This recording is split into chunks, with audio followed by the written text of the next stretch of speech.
Hello everyone, this is Carthor here, doing a quick video on runes since a lot of people have been asking me questions about them and how they work and etc. So I thought I'd just do a quick ghetto video with my headphone mic and, you know, show you what it's all about. So this is the Tower of Time and Space. This is where you're going to get your free currency for runes, and this is where you're going to get your materials to actually upgrade your runes. So, if you see here, these are the rewards I can get at this point. I'm on stage 237. Down here, you can see I've got a reappraisal button.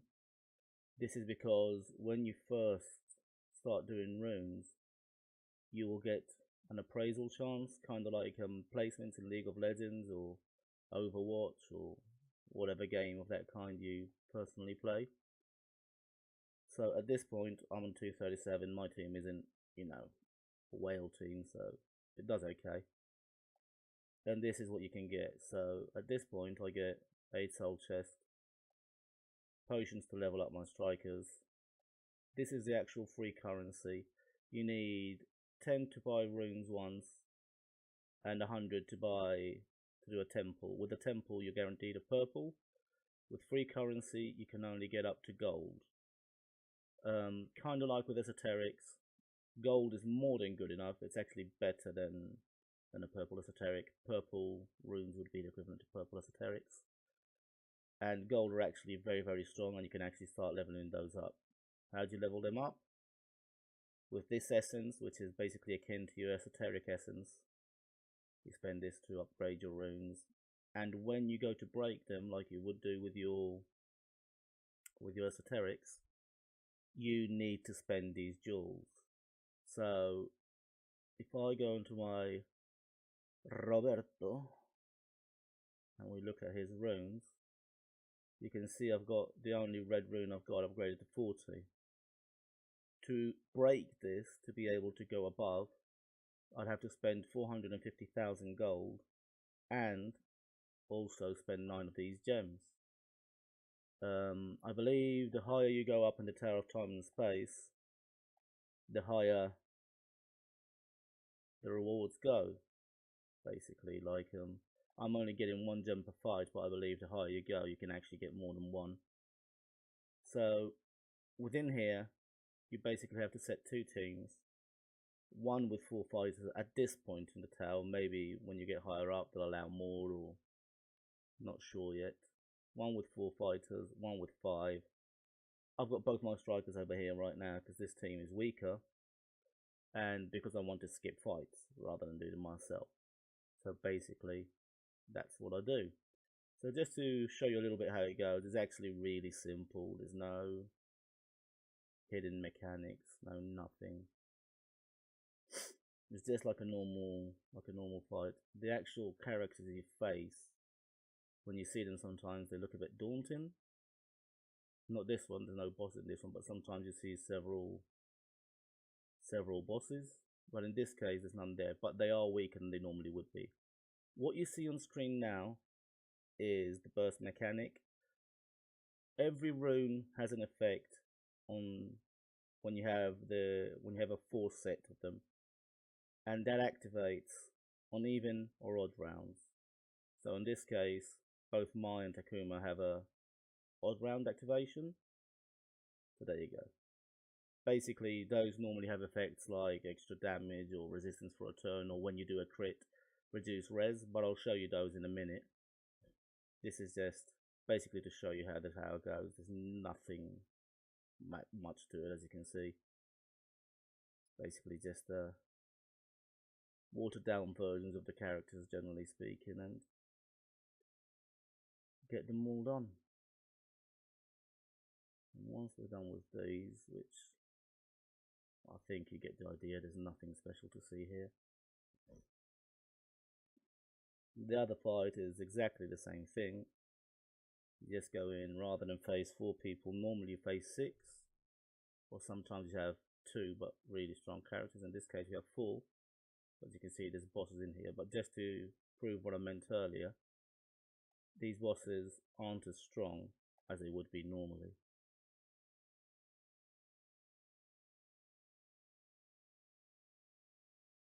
like that Clark is hardly trained, and he took a lot of damage out of that Kia.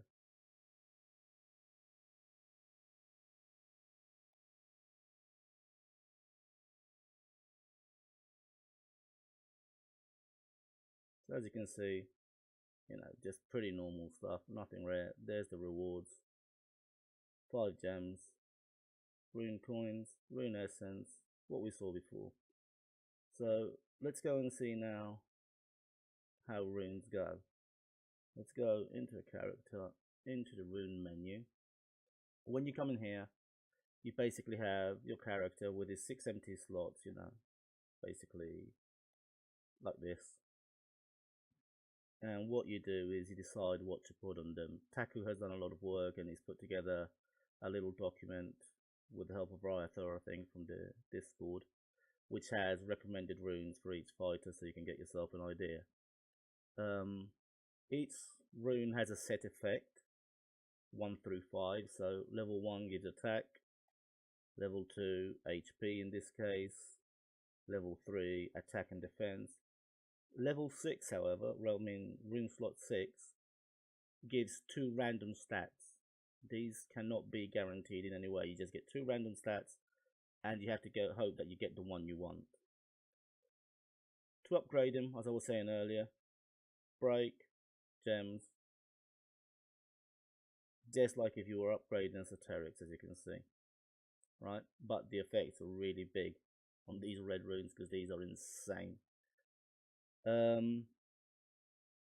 To see what the runes do, once you have them, you can either click on one of them and you will see the effects of this set on the color that you actually click on. So if I click on the red ones, it will give me what it would be if I had these in red. If I click on the purple one, it'll give me what the effect would be if I had purple. To see it independent of color, you can just go into this menu. This one will show you what attributes each rune gives, as you can see.